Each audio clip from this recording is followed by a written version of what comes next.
स्वामी विवेकानंद जी ने एक बार कहा था कि अपने जीवन में एक लक्ष्य को निर्धारित करो और अपने मन से हर दूसरे विचारों को निकाल दो। उठो जागो और तब तक मत रुको जब तक अपने लक्ष्य को हासिल कर न लो। यह ब्रह्मांड की सारी शक्तियां तुम्हारे अंदर है और यही अपने जीवन में सफल होने का मूल मंत्र है। दोस्तों, हम जैसे ना जाने कितने लोग अपना इंस्पिरेशन अब्दुल कलाम साहब को मानते हैं, लेकिन अब्दुल कलाम साहब का इंस्पिरेशन स्वामी विवेकानंद जी रह चुके हैं। और सिर्फ यही नहीं बल्कि निकोला टेस्ला, लाल बहादुर शास्त्री, सुभाष चंद्र बोस और ना जाने कितने लीजेंड्स जिनके इंस्पिरेशन स्वामी विवेकानंद जी रह चुके हैं। तो दोस्तों, आज के इस वीडियो में हम बात करेंगे स्वामी विवेकानंद जी के जीवन के उन 3 कहानियों के बारे में जिसे जानकर हम सफलता की उन ऊंचाइयों पे पहुंच जाएंगे जो आपने कभी सपने में भी नहीं सोचा होगा। इस 3 कहानियों को समझ के हम सफलता की उन ऊंचाइयों को छू लेंगे जो आम इंसान सोच भी नहीं सकता। तो बिना टाइम वेस्ट किए आइए शुरू करते हैं। Story number 1। दोस्तों, स्वामी विवेकानंद जी अपने आश्रम में सो रहे होते हैं, तभी एक व्यक्ति इनके पास आता है और इनके चरणों में गिर जाता है। ये बहुत परेशान होता है, दुखी होता है और अपना दुख स्वामी जी से बताने लग जाता है। ये कहता है कि मैं बहुत परिश्रम करता हूँ, बहुत मेहनत करता हूँ, फिर भी अपने जीवन में सफल नहीं हो पाता हूँ। मुझे कुछ रास्ता दिखाइए, मुझे कुछ उपाय बताइए। स्वामी विवेकानंद जी कहते हैं, बेटा मैं तुम्हारा समस्या का समाधान करता हूँ, कुछ उपाय करता हूँ। तुम थोड़ी देर मेरे कुत्ते को घुमा के ले आओ,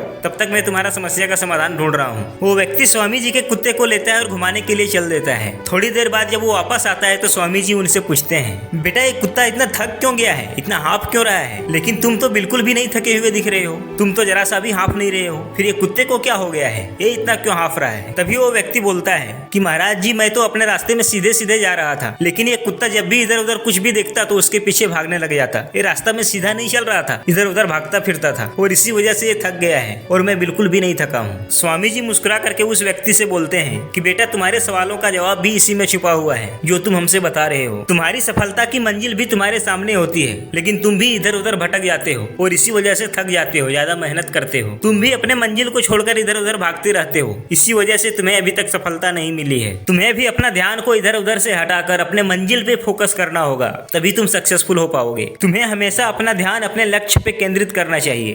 दोस्तों, अगर आपने स्वामी विवेकानंद जी का स्टोरी नंबर 1 सुन लिए हैं तो 2 और 3 भी जरूर सुन लीजिए। ये सुन लेने के बाद आपको इस दुनिया को देखने का नजरिया बिल्कुल बदल जाएगा, इस दुनिया को समझने का नजरिया बिल्कुल बदल जाएगा। दोस्तों, जहाँ पूरी दुनिया में अंधविश्वास भरा पड़ा है, वहीं दूसरी तरफ आप होंगे जहाँ आपको अपने ऊपर आत्मविश्वास होगा। आपके अंदर इस दुनिया को बदल देने का जज्बा होगा, कुछ कर जाने का जुनून होगा। आपके अंदर किसी भी तरह का कोई डर नहीं होगा, आप बेझिझक आगे बढ़ रहे होगे अपने लाइफ में। आप अपने लाइफ के हर चुनौतियों से टकरा करके आगे बढ़ जाएंगे। तो बिना आपका समय बर्बाद किए चलिए शुरू करते हैं। दोस्तों, एक बार स्वामी विवेकानंद जी एक नगर में पहुंचते हैं। जब वहाँ के लोगों को पता चलता है कि स्वामी जी हमारे नगर में आए हैं तो सभी लोग मिलने के लिए आते हैं। सभी लोग स्वामी जी के लिए एक से बढ़कर एक उपहार लाते हैं। कोई सोने की अंगूठी लाता है तो कोई हीरे से जड़े हुए हार लाता है। स्वामी जी सभी का उपहार स्वीकार करके साइड में रखते चले जाते हैं। दोस्तों, इतने में स्वामी विवेकानंद जी के पास एक गरीब बूढ़ी औरत आती है। वो बिल्कुल गरीब होती है। वो स्वामी जी के पास आकर के कहती है कि स्वामी जी, जब मैं आपके यहाँ आने की समाचार सुनी तो आपसे मिलने के लिए मैं बिल्कुल व्याकुल हो गई।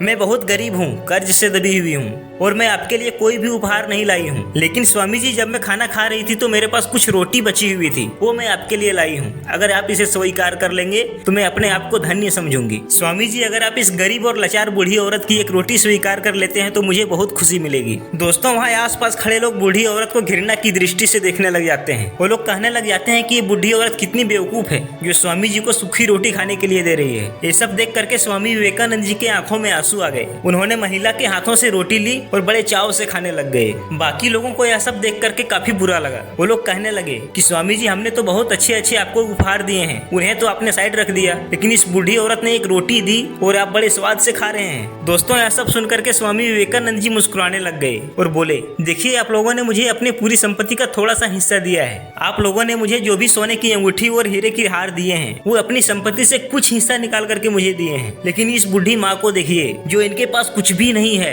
फिर भी अपना मुंह का निवाला मुझे दे रही है। ऐसा सिर्फ एक माँ ही कर सकती है। इस माता जी के पास रोटी के सिवाय कुछ भी देने के लिए नहीं है, फिर भी ये रोटी मुझे दे रही है। और ऐसा सिर्फ एक माँ की ममता ही कर सकती है। ऐसी त्याग एक माँ ही कर सकती है जो खुद भूखे रख के अपने बच्चों को भोजन कराती है। ये रोटी रोटी मेरे लिए सिर्फ एक रोटी नहीं है, यह माँ की ममता है, माँ का दुलार है। इस ममता मई माँ को मैं सत सत नमन करता हूँ। माँ ईश्वर का दिया हुआ वरदान है जिसे कभी भी दुख नहीं देना चाहिए, हमेशा इज्जत और सम्मान देना चाहिए। Story number 3। स्वामी विवेकानंद जी एक बार रास्ते से कहीं जा रहे थे, तभी इनके पीछे कुछ बंदर पड़ जाते हैं। स्वामी विवेकानंद जी भागने लग जाते हैं। स्वामी जी जितना भागते हैं बंदर भी इसके पीछे उतना ही भागता है और भी इन्हें परेशान करने लग जाता है। तभी एक व्यक्ति स्वामी जी से कहता है कि स्वामी जी अगर आपको इस बंदरों से छुटकारा पाना है तो आपको डट करके सामना करना होगा, रुक करके इन्हें डांटना होगा, तभी ये रुकेंगे। तभी स्वामी जी रुक जाते हैं और बंदरों की आंखों में आंखें डाल के जोर से चिल्लाते हैं, उन्हीं पे मारने के लिए दौड़ते हैं। तभी सारे बंदर वहां से भागने लग जाते हैं और तब जाकर के स्वामी विवेकानंद जी कहते हैं कि आपको जिस चीज से डर लगती है आप उसका सामना करो,